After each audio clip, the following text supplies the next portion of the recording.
नमस्कार, मैं doctor Navneet Sangwan BCom part 1 EAFM paper fest business economics के लास्ट वीडियो में हम लोगों ने मेथड्स ऑफ डिमांड फोरकास्टिंग के बारे में डिस्कस करा था। आज इस वीडियो में दो छोटे छोटे टॉपिक, एक तो स्टेप्स इन डिमांड फोरकास्टिंग और दूसरा लिमिटेशंस ऑफ डिमांड फोरकास्टिंग के बारे में डिस्कस करने जा रहा हूँ। यानी एक मांग पूर्वानुमान करा जाता है, उसमें कौन कौन से चरण होते हैं, और दूसरा मांग पूर्वानुमान की सीमाएं क्या क्या होती हैं।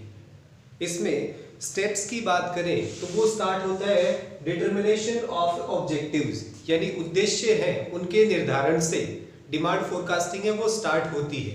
जैसे कोई भी पर्सन है वो किसी भी टास्क को परफॉर्म करता है तो सबसे पहले ये देखा जाता है कि आपका ऑब्जेक्टिव क्या है, क्यों उस काम को आप करना चाहते हैं। तो डिमांड फोरकास्टिंग है उसमें भी आपको ये डिसाइड करना होता है कि आप सेल्स को इंक्रीज करने के लिए, या फिर कंपनी के वास्तविक एग्जिस्टेंस के लिए, या फिर इंडस्ट्री है उसके एग्जिस्टेंस, यानी कौन सा आपका पर्पज है, आपका ऑब्जेक्टिव क्या है, किस पर्पज से आप डिमांड फोरकास्ट करते हैं। ये सबसे पहला चरण या फर्स्ट स्टेप होता है।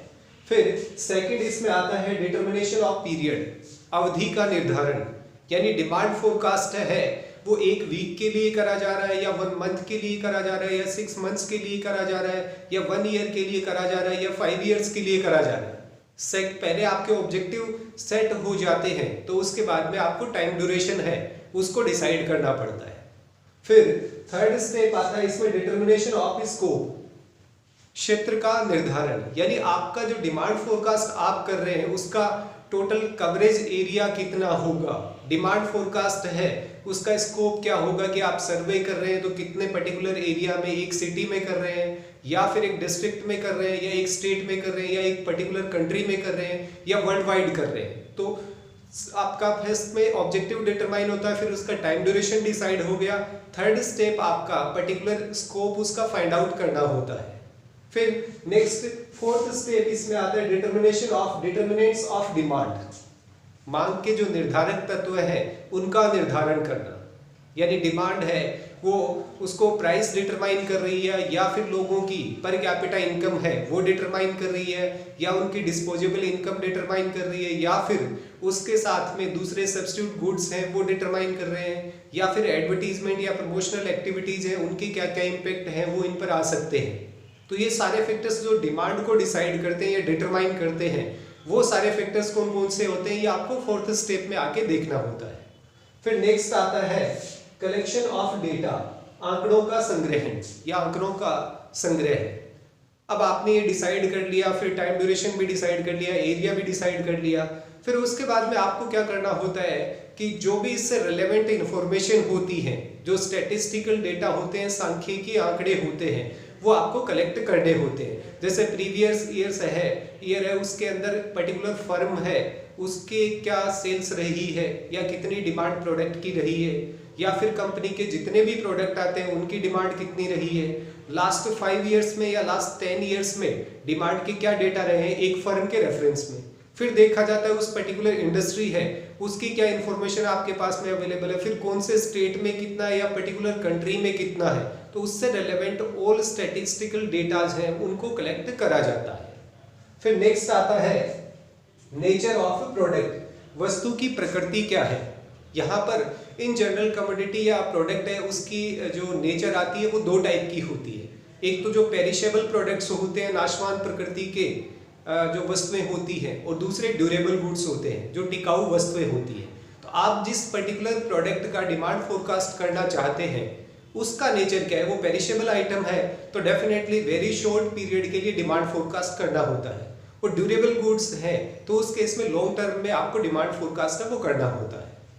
फिर नेक्स्ट और लास्ट स्टेप इसमें आता है नॉलेज ऑफ मार्केट कंडीशंस, बाजार दशाओं का ज्ञान।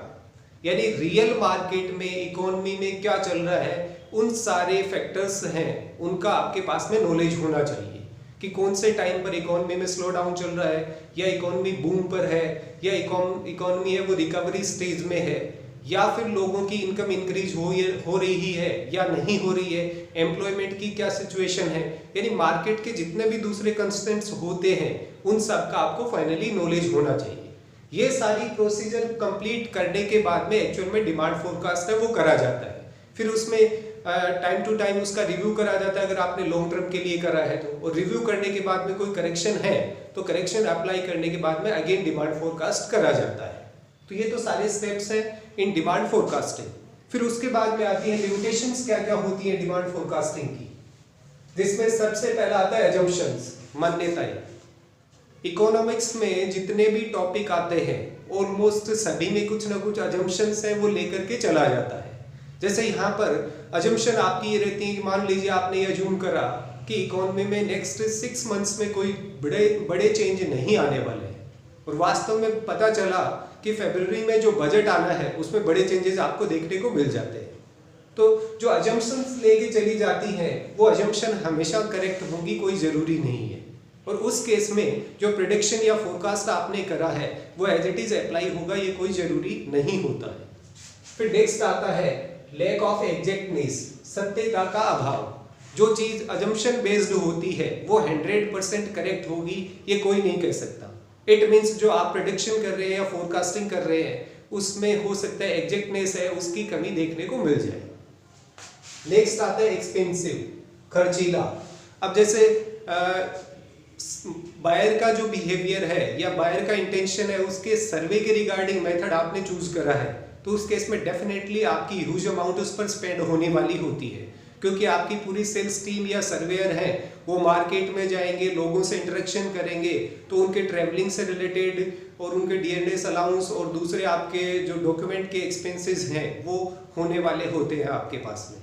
अगर आप एक्सपर्ट्स हैं उनको हायर करते हैं तो उनकी हायर फीस आपको पे करनी पड़ेगी। तो डिमांड फोरकास्टिंग के जो जनरली प्रैक्टिकल मेथड्स हैं वो थोड़े एक्सपेंसिव होते हैं।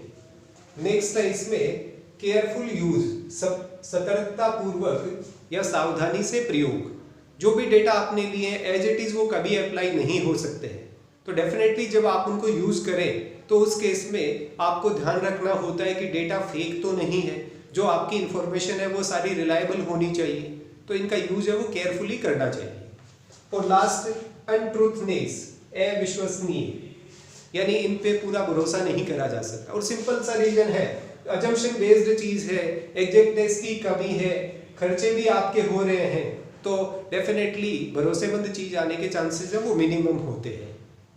तो आज की इस वीडियो में 2 टॉपिक हम लोगों ने डिस्कस करे हैं। एक तो डिमांड फोरकास्टिंग में स्टेप्स क्या होते हैं, दूसरे डिमांड फोरकास्टिंग की लिमिटेशंस क्या होती है। इस वीडियो के साथ में ये चैप्टर कंप्लीट हो जाता है।